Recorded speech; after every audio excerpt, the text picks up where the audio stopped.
Hello. Good afternoon, Gowan. Good afternoon. Would you like to tell us your name? My name is Nehru Stevens Rollins Parker. And when were you born? I was born June 15th, 1952 in Shreveport, Louisiana. That was part of the French Empire. At one time it most certainly was. It was the heart of the colonial French Empire in the New World. Excellent. I do believe you were born within a plantation. Would you like to explain what a plantation is and how a plantation system worked? Well, first of all, a plantation is simply a self-contained farming process. And it's self-contained. Nothing needs to come from the outside, actually. So that's like its own environment. It's like its own empire, its own little world. Okay. And there was a certain size that an average plantation was. There was a name given to that as well. Plantations, the size is slightly irrelevant, except it needs to have enough land so that everybody on it can be taken care of, including the animals. Everything comes out of that land. The plantation system that I came from was started as a land grant, and it was a grant of a section of land to entice individuals from other part of the colonial world to come in and help settle colonial Louisiana. So you said there was a section. Would you like to explain what a section is? A section is a measurement of land that we use here in the United States, at least I know that, and it consists of 640 acres. Now, in rough terms, what would you say 640 acres is? Just to get an idea of that kind of size. Well, this is a large piece of land, and you can live in it and forget that there are other people outside it. It's large enough for you to get that feeling. It's about the size, I'd say, of a couple of regional airports. If you think the average town, small town, is 5 acres. Right. And we've got 640 acres. So you can get a feeling of size. So it's considerably larger than an average town. Oh, yes, yes. Sometimes there might have been 2 villages on a section. Okay. So what kind of things would be contained within a plantation? Well, the animals, any implement that it took to farm or improve the land. And that included, as I said, the animals, the tools, the plows, anything on it, and even the chattel. So chattel, what? It sounds similar to cattle. Is it the same thing? No, it's not quite. It's related, but what it is Europeans had to have some name to disassociate the people that they had enslaved from themselves at the time in their minds. And the chattel includes the slave, but it's not as a human being. It's a thing. It's a thing necessary to improve the land. So, for instance, in our case, I believe they bought 18, I think it was the first grouping of slaves, and they were chattel.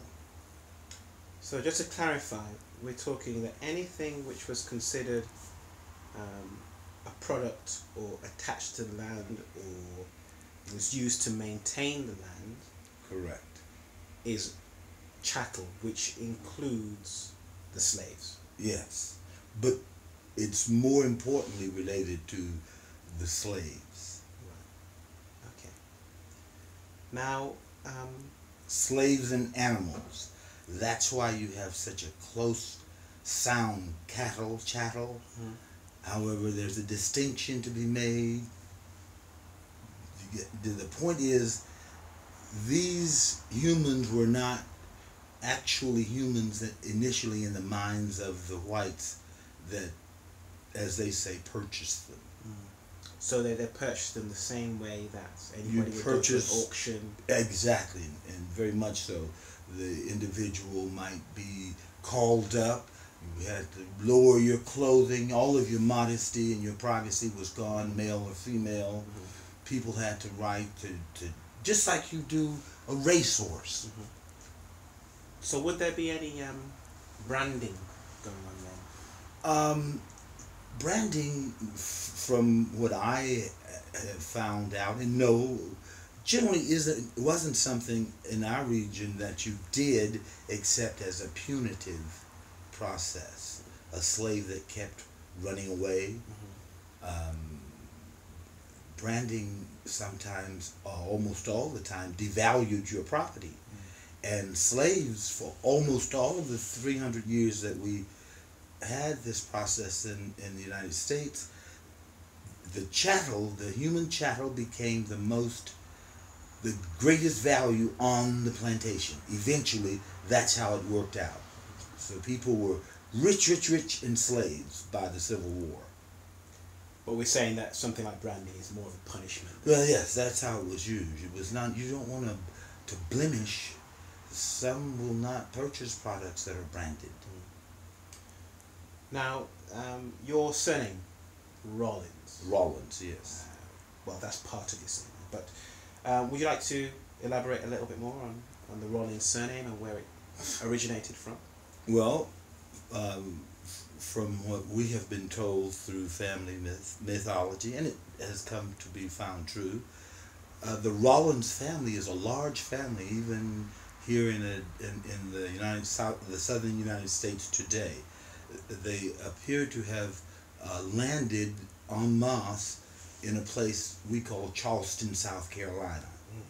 It was just a little port back in the 1600s when the Rollins first landed. Landed from where? From England. Okay. So they came from England over to Charleston, which is in South Carolina. Right. And where did their journey continue to there? Did they set up a plantation there?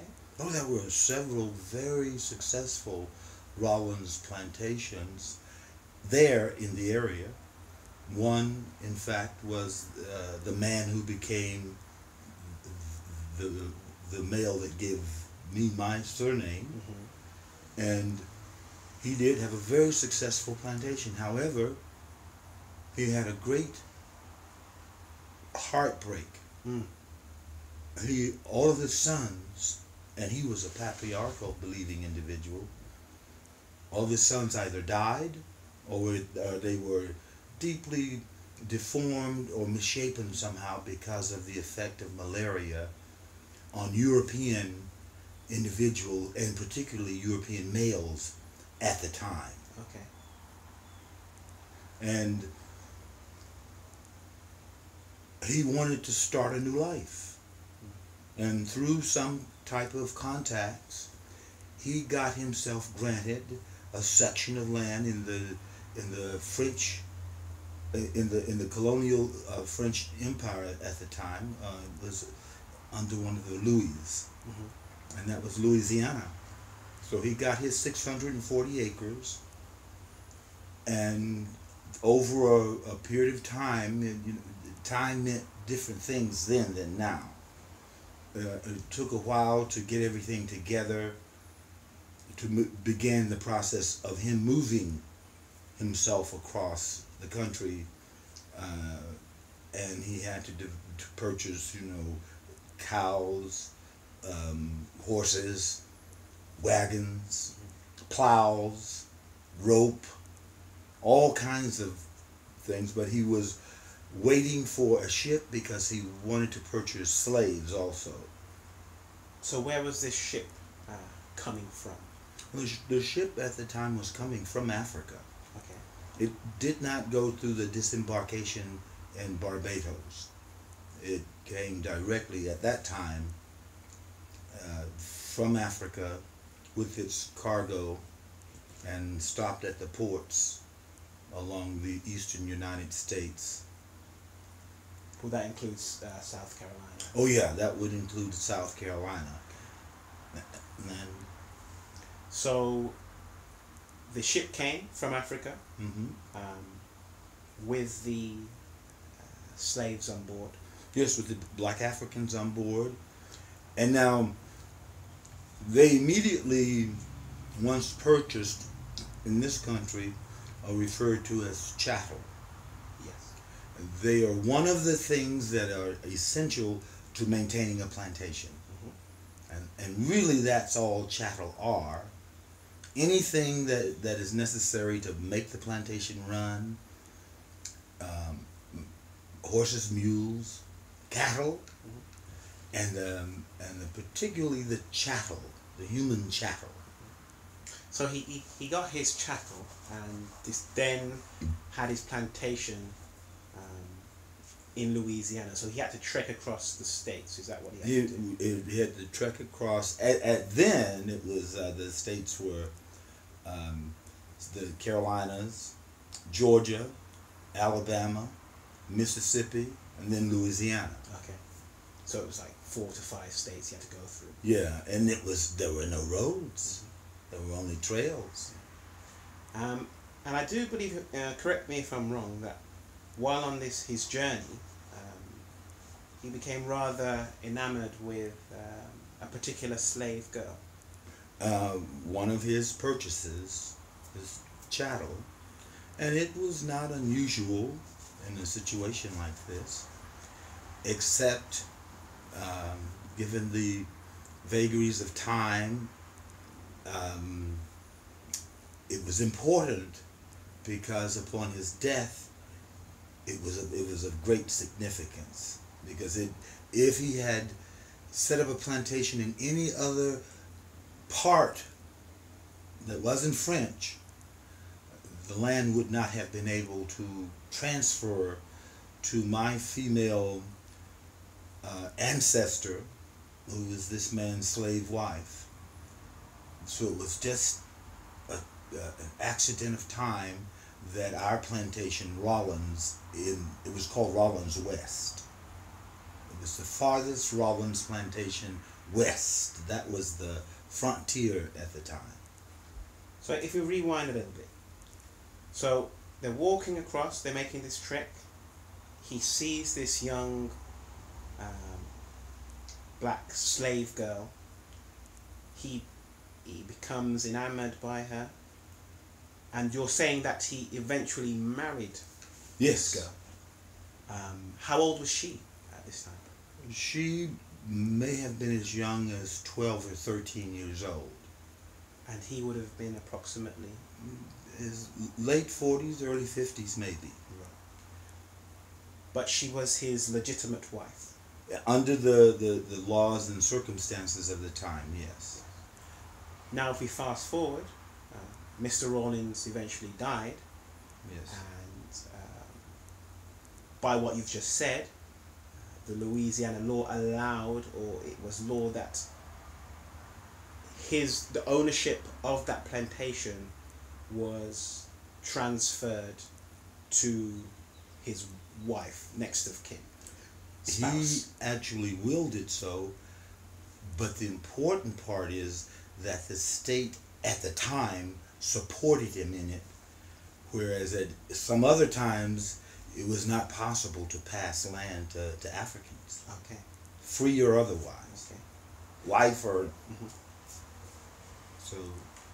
Now, while he was alive, she was able to bear male progeny for him. Is that correct? There were males and females. However, the males were particularly important to him, that they be healthy males, because it was the experience it's difficult for us to put our heads around what a patriarchal mindset is. It doesn't really exist anymore today. Maybe the Mormons are a little bit like that. However, you understand, most whites coming to the New World from colonial times, 13 original colonies, all the way deep into the 1800s, were patriarchal in their outlook at life. Everything passed through the male line. The female is only an adjunct. She is something to bear you offspring. And these men were, I mean, it was like, if I don't have a son, I can't get in heaven, in a way. Mm-hmm. So this became important for him to have male children. And they were, like yourself, a mulatto? Yes. Half black, half white? Yes. But they were not susceptible to the malaria because of the black genes which they had?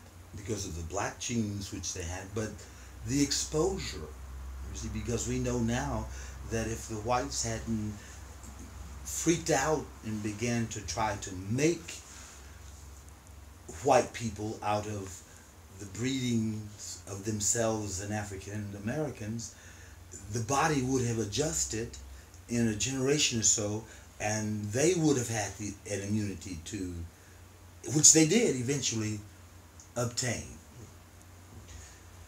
Now, you use the word breeding. Is it as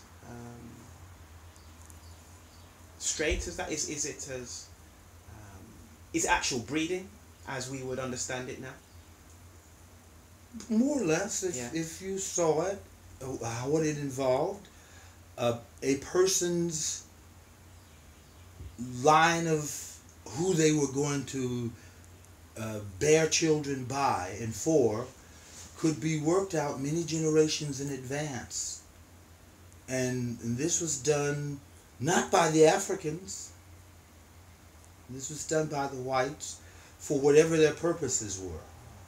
And one of the things they knew that in forebreedings, meaning there would always be a white person to whatever the offspring of that breeding, that coming together. If that word is too harsh for you. No. We'll stick with the word breeding.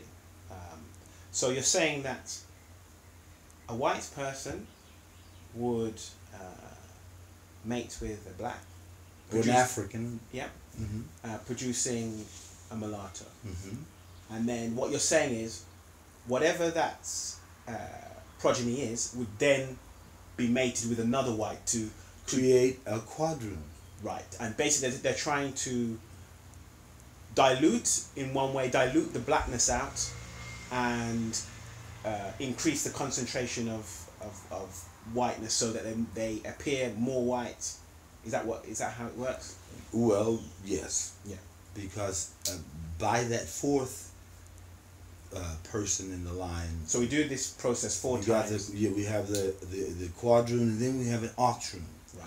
And it's usually the second generation offspring that's passed off as white. Mm-hmm. So not the first octroon. So we've done these four breedings, and then we've got down to what's called an octroon. Yes. And that visibly can look like a white person, and the phrase which is used can pass. Can pass. Yeah. Most often does.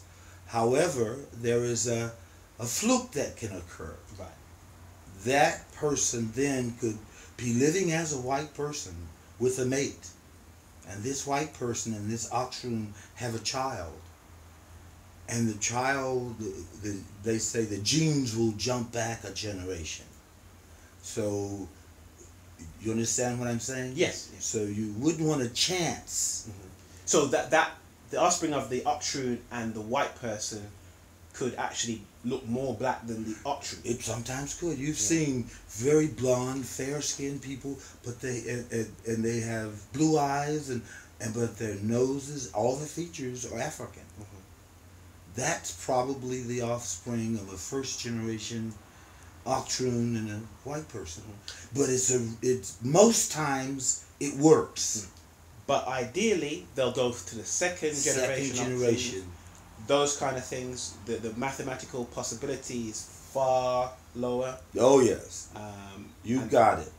And during this breeding, from start to finish, how many years are we talking through these 4, 5/6 breedings / mating processes? How many years are we trying to do this in? Is it like something like a 50, 60-year period or something like this? Well, for them, often they wanted to do it as quickly as possible, and what it depended upon was the age of the female and when she could have children. So, for instance, in our society, we may say a female is should be able to make the choice to get married and say she wants to have children about 17, 18. Well, back then, not just with Africans and European slaves, but even with the Europeans themselves, girls as young as 10 and 11 and 12 were often married off. So whatever they could get out of the females, if she could have a child that was healthy, usually it was, she started at about 10 to about 12 years old. So you could see what is 5 times 12? That's less than a century. They'd have their what we would say was a standing auction. Right. Okay. So the white man had his son, and he had a child that had, whether it was known to him or not, had great immunity to diseases in this world. Now, just to put this into context, this was not a rare act. This was done at most, if not all, plantations. Yes, to some degree, by some degree. To some degree, for whatever the purpose. You will not find a name, from antebellum, like our antebellum white brothers and sisters like to claim and can prove. Antebellum. Would you like to just explain what antebellum is? Antebellum is a word that means before the war. Right. Okay. And if you're in the South, for most of us, there's only one war. Right. There was the Civil War. Okay. So there are white and African individuals that are through genetic DNA processes are easily traced to that period. So, but whites take on that as a mantle, and what they do not understand a lot of times is it gives them away. They were part of this horrid process of this dehumanizing, having human slaves, but also the attempt to breed them for a particular outcome. You will be married to this person, and this could be written in the logs or exist. This baby girl was born. She will bear offspring by this person. Her child will bear offspring by the first cousin of the father of that child. That, and so forth and so on, and no children are born yet. So it's a breeding process. And this was the nice one. It's totally mapped out. Totally mapped out, and it's devoid of really any kind of real emotional involvement there. So if, let's say, another example, if you had 2 thoroughbred horses. Yes. And they were owned by different people, but they would bring them together to create. It's even now, and I'm nowhere near that. It causes me distress.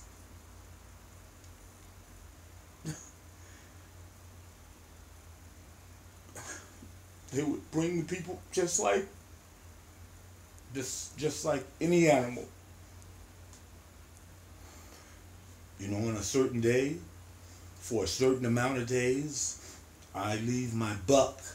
That's why you hear whites in the old vernacular of the South talk about bucks, because this idea of a buck is a young animal, a deer that's in its breeding period, and it also keeps distancing these people from you. They aren't really people, they're things. I think we'll wrap it up there for now. Thank you.